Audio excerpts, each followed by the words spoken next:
A girl named Seon notices her friend Choi holding his phone while staring aggressively in her direction. At the same time, a countdown of 3 minutes is visible on Choi's phone. Another girl, Nari, is absent from the classroom, so the teacher calls out to Choi several times, asking if he knows where she is. However, Choi does not respond.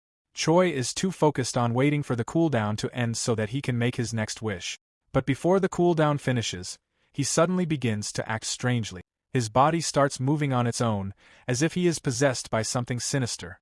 Before anyone can understand what is happening to him, Choi grabs a paper cutter, causing everyone to panic. Without answering anyone, he begins moving his hands violently, attempting to harm those around him. Soon, his attention shifts entirely towards Seiya. He lunges at her and forces her outside the classroom. Both of them crash through the glass door and fall onto the ground. There, he notices that only a few seconds remain before the countdown ends. But just before it reaches 0, Choi suddenly jolts back onto his feet, though it is clear he is no longer in control of his own movements. Suddenly, the hand holding the paper cutter turns toward himself, and without hesitation, he stabs himself in the neck. As Seiya watches in horror, Choi takes his own life. At the beginning of the story, we see a group of 5 best friends. One of them, Choi, has just topped his class in a mathematics exam. When his friends ask how he managed to achieve such a result, Choi simply tells them that he has a secret app that grants wishes. His friends find this claim ridiculous. Jianwoo tries to search for the app online, but Choi explains that it is not available on the App Store. Instead, he sends them a direct link. The others hesitate, but Jianwoo immediately clicks the link and installs the mysterious app on his phone. As soon as the installation is complete, Jianwoo's phone automatically activates its front camera. Confused, Jianwoo asks Choi what is happening to his phone. Choi calmly explains that he must press the record button located at the bottom center of the screen and make a wish. However, before recording, the user must write their name and date of birth on a piece of paper. His friends find this requirement absurd and refuse to believe in such a wish-granting application. To convince them, Choi takes out his own phone and shows them a video of himself wishing for a perfect score on his mathematics exam. Even with the video as evidence, none of his friends believe that the app is real. They all leave him alone. Choi, determined to prove them wrong, decides to show them the notification confirming that his wish has been granted. However, when he opens his phone, instead of a confirmation message, a timer appears, counting down from 23 hours. Choi is surprised but assumes that it must be the cooldown period before he can make another wish. Later, we see Nari speaking negatively about Choi to Seiya. Nari clearly dislikes him and only tolerates his presence because he is friends with Jianwoo. During their conversation, it is also revealed that Choi's birthday party is approaching, but Nari is frustrated that she is expected to attend. As they continue talking, Choi overhears everything but pretends not to notice, as he genuinely wants them to come to his house for the celebration. However, his serious expression suggests that he is planning something drastic. Later, during evening classes, Choi receives a call from Seiya. When he answers, no one responds at first. Soon after, he hears Nari and others mocking him, and he realizes that no one intends to attend his birthday party. This deeply upsets him, and he immediately calls Seiya back. Seiya picks up the call, but when Choi asks if she will come to his birthday party, she declines, explaining that she has athletic training to attend. However, since Seiya's boyfriend, Jianwoo, is planning to attend Choi's birthday, Jianwoo comes up with an idea.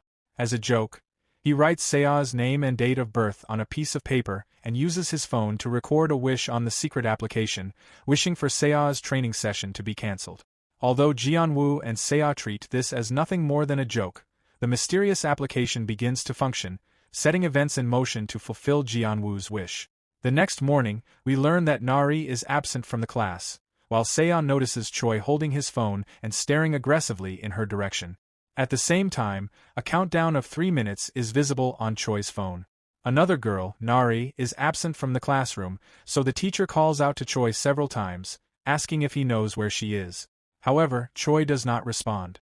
Choi is too focused on waiting for the cooldown to end so that he can make his next wish. But before the cooldown finishes, he suddenly begins to act strangely. His body starts moving on its own, as if he is possessed by something sinister. Before anyone can understand what is happening to him, Choi grabs a paper cutter, causing everyone to panic. Without answering anyone, he begins moving his hands violently, attempting to harm those around him. Soon, his attention shifts entirely toward Seiya.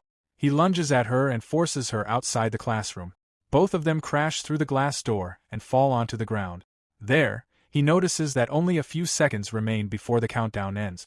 But just before it reaches 0, Choi suddenly jolts back onto his feet, though it is clear he is no longer in control of his own movements. Suddenly, the hand holding the paper cutter turns toward himself, and without hesitation, he stabs himself in the neck. As Seiya watches in horror, Choi takes his own life. Based on the video evidence, the police quickly close the case as a suicide, unaware of the secret app Choi had been using. At the same time, Seiya is deeply shaken after witnessing the incident. She begins to fear that Jianwoo's wish might also come true and that her training will be cancelled. She urgently tells her coach not to cancel the session, but suddenly, a metal piece from the roof falls right in front of her. She is only inches away from being struck. This incident reminds her of the countdown on Choi's phone, so she quickly takes out her own phone to check, but there is no countdown visible on it. Meanwhile, Jianwoo receives a message from the secret app, informing him that his wish has been completed. Suddenly, Seiya rushes into the classroom and asks if a timer has appeared on Jianwoo's phone. She grabs his phone and sees a countdown of 24 hours. The four of them watch Jianwoo's recorded video, in which he wished for Seiya's training to be cancelled. Ha-jun quickly removes the SIM card, deletes the app, and then switches off the phone. However, Nari dismisses everything as nonsense. She refuses to believe that an app can grant wishes and take someone's life in return after 24 hours. But since Seiya insists that she saw Choi die the exact moment the timer reached 0, tension begins to rise. Nari becomes frustrated with Seiya for saying such disturbing things and lashes out at her. While they are arguing, Ha-jun turns the phone back on and sees that the app is still installed, despite the fact that he had deleted it just minutes ago and even reset the entire device. The app remains completely unaffected. Jianwoo suggests that they should simply destroy the phone, but Ha-jun explains that even if they break it, the app will likely still persist. Instead, Ha-jun recommends that they learn more about the mysterious application. He decides to return home to get his laptop so he can attempt to hack into the phone. Seiya then asks everyone to meet at her place. As Jianwoo arrives at her house, he receives a phone call from Seiya. However, he hears laughter on the other end, as if someone is mocking him. Panicking, Jianwoo runs downstairs to Seiya's apartment, only to find that she has just come out of the bathroom after taking a shower. Now, Jianwoo realizes that whoever is behind the app might be aware of everything they have said and is using that knowledge to manipulate them and turn them against each other. With only 17 hours remaining, they must hack into the application and figure out how to stop it before Jianwoo dies. However, as Ha-jun examines the application more closely, he discovers that there is nothing unusual in its coding. This only deepens the mystery, leaving him confused about how the app is able to control events so precisely. But Seiya does not care about any of that. She only wants the timer to stop. She asks Ha-jun to somehow delete it. While they are trying to remove the application from the phone, something strange begins to happen to Jianwoo. He starts rubbing his eye aggressively and soon becomes uncontrollable, which frightens Seiya and the others. All of a sudden, he stands up and slowly points toward a corner of the room. When the others look in that direction, they see nothing, but Jianwoo appears to be staring at something terrifying. Then, without warning, his finger begins to bend toward himself. He cannot stop it as it moves closer to his left eye, eventually cutting into his pupil. Terrified, Jianwoo suddenly looks up at the ceiling and urgently warns everyone to evacuate the building. However, something unseen attacks him, and he loses control of his body again. Nari starts recording everything on her phone, while Ha-jun holds on to Jianwoo to prevent him from harming himself further. Meanwhile, Seiya calls 119 for emergency help, but before anyone can arrive, Jianwoo's phone suddenly reboots, returning to the countdown timer. Jianwoo then begins to laugh in a disturbing and unnatural tone, leaving everyone around him horrified. Without warning, he slaps Seiya and then grabs Ha-jun, lifting him into the air. As Ha-jun struggles to break free, Jianwoo speaks in a distorted voice, claiming that Ha-jun has made a terrible mistake and that because of him, everyone in the room will die. Throughout all of this, Nari silently continues recording the entire incident on her phone. She grabs a laptop and strikes him on the head. Jianwoo turns to look at her for a brief moment before suddenly collapsing onto the floor. Later, we see that Seiya has been admitted to her aunt's hospital, while Jianwoo is being treated in the ICU. Just as she is about to visit him in the intensive care unit, Nari arrives and pulls her away. She tells Seiya that Jianwoo's family is looking for her, believing that she was the one who attacked him. At the same time, Ha-jun continues trying to uncover more information about the strange and deadly application. However, before he can investigate further, he receives a call from an unknown number. A woman speaks from the other side, warning him not to interfere with the application again or risk losing his life, as it is the work of a cursed spirit. Ha-jun refuses to believe her and argues that spirits do not use smartphone applications. However, the woman insists that curses can exist within anything that carries human emotions and thoughts. Suddenly, her pet snake begins to behave strangely, giving her a sense that something terrible is about to happen. Ha-jun quickly rushes to the hospital where Seiya and Jianwoo are being treated. However, before he can arrive, Jianwoo suddenly begins to lose his breath and eventually passes away. When Ha-jun finally reaches the hospital, he discovers that Seiya has also installed the deadly wish-granting application on her phone and has already made a wish. Seiya explains that she could not stand by and watch the people close to her die, so she tried to save them. As soon as her wish is granted, everything begins to change. Jianwoo suddenly starts breathing again, and it is revealed that Seiya has sacrificed herself in exchange for his life. Now, Seiya explains that there is a third entity behind the application, one that only the user can see, just like what happened to Jianwoo and Choi. She becomes determined to see this entity herself and figure out how to confront it. At the same time, Nari is seen secretly sneaking into Seiya's apartment. There, she checks Jianwoo's phone and notices that the timer is still active, with 14 hours remaining. She then takes out her own phone, revealing that she has also made a wish 2 hours earlier and now has only 22 hours left. However, she suddenly notices that the timer on Jianwoo's phone stops unexpectedly. Now that Seiya's wish has been granted, her life is in danger. Ha-jun tells her that they must hurry and meet his sister. As they travel by cab, they soon discover that the road is blocked by fallen trees. With no other option, they decide to continue on foot. They walk deep into the forest, which makes Seiya increasingly anxious and frightened, but Ha-jun remains calm and leads her to his sister's hideout. There, they are welcomed by the gatekeeper Bangwoo. As soon as they step inside, Seiya receives a call from Jianwoo. He speaks as if nothing unusual has happened over the past 24 hours and demands to know her current location. At that moment, Ha-jun's sister, Hazel, realizes that it is not truly Jianwoo on the phone, but something else. Before Seiya can end the call, she suddenly becomes possessed. She loses control over her body, as if something else has taken over. Acting quickly, Hazel uses a rope to pull the phone away from her. The moment the phone falls, Seiya collapses and loses consciousness. According to Hazel, Seiya's soul has been trapped in a cursed realm, and she must be rescued before it is too late. Hazel instructs Ha-jun to stay inside the house and not step outside the protected iron boundary under any circumstances. She then begins performing a ritual to enter the cursed realm. When Seiya regains consciousness, she finds herself inside that realm, where Hazel appears before her. Hazel leads her to 3 doors that she has created as escape route. She warns Seiya that she must pass through all 3 doors without looking back even once.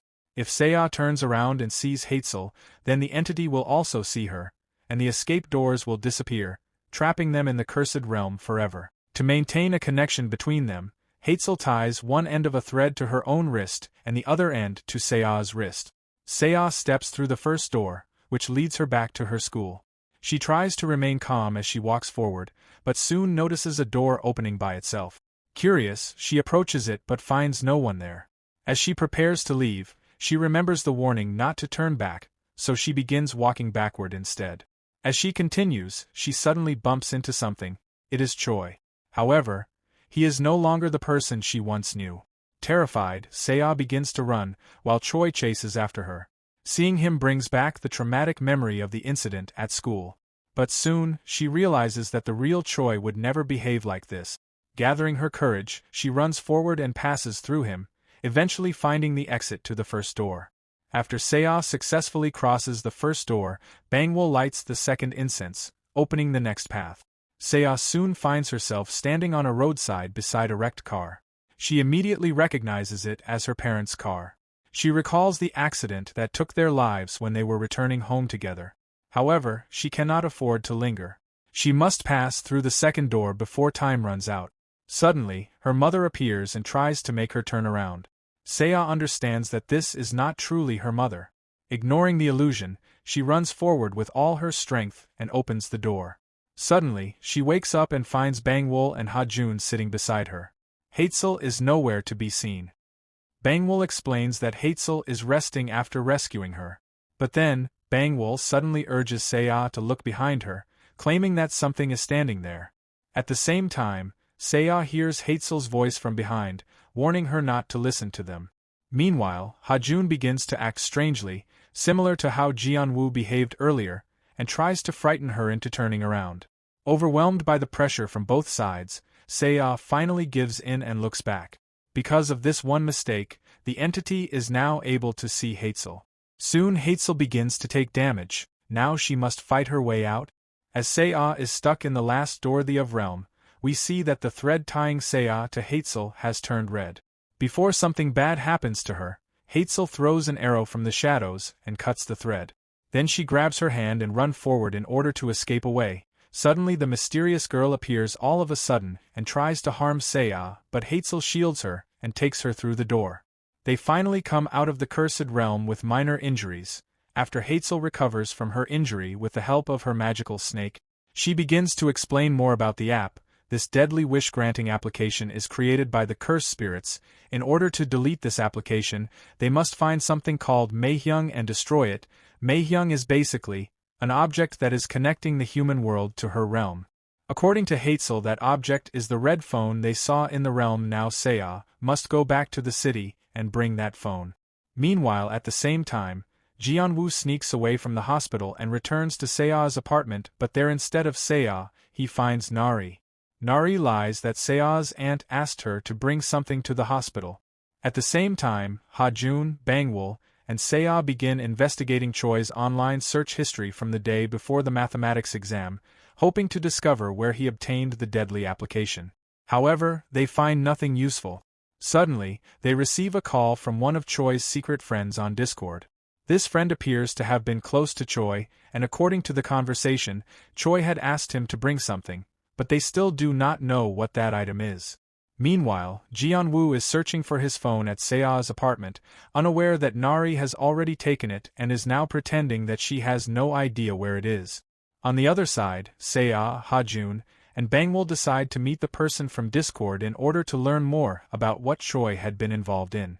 As soon as Bangwol approaches the Discord user, the man panics and starts running away. However, Seiya, being an athlete, quickly chases him down and manages to catch him. They begin questioning him and soon learn that he was the one who sent Choi the link to the deadly wish-granting application. However, the man insists that he only shared a link to an online post. That post has now been deleted, but it was related to Choi's former middle school and supposedly contained information about the application. The post also mentioned two individuals who had previously used the deadly application, Si-won and Hairung. Ha-jun manages to find a photo of Hairung and Si-won that had been tagged in a post within Choi's cache data. They then head to the place where Hairung used to live, but since they do not know the exact location of her house, they search the entire area and eventually arrive at an old woman's house. They ask her if there was once a shaman living there with a daughter, and show her the photo. What they learn next shocks them. According to the old woman, Si-won is not Si-won but Hairung. Soon, they arrive at Hairung's abandoned house. However, Bangwol senses that something is wrong. He tells Seiya and Ha-jun to stay close to each other and then draws a protective circle around them. He warns them that if they hear him scream, they must immediately run back to the car. As soon as Bangwol enters the house, Seiya begins to see a girl standing in front of her. Moments later, she steps out of the protective circle and starts walking toward the girl. The girl silently leads them to the backyard before suddenly disappearing. There, Seiya finds an old school uniform and a photograph of Si-won and Hairung buried in the ground. Meanwhile, inside the house, Bangwol discovers several disturbing items, including dozens of eerie dolls and a school uniform belonging to Hairung, along with strands of her hair and other unsettling objects. Suddenly, he hears Ha-jun's voice and rushes outside, only to find them safe. Ha-jun then suggests trying to recover the video of Hairung's wish from the app server. However, to do that, they would need to access the server as an administrator. As Seiya looks at the server interface, she suddenly realizes that she has seen the exact same screen before on her athletic coach's computer. They decide to head to the school at night.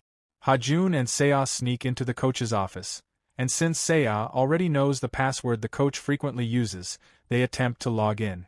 Using that same password, they successfully gain access to the app server. Inside, they find numerous recorded videos. However, one video immediately catches their attention. It is a recording of Nari. It reveals that Nari had already made a wish on the day of Choi's birthday. Her wish was to see two people dead, one of whom was Choi. Seiya becomes confused, wondering why Nari is still alive if she had already made a wish. Comment down if you want the part 2.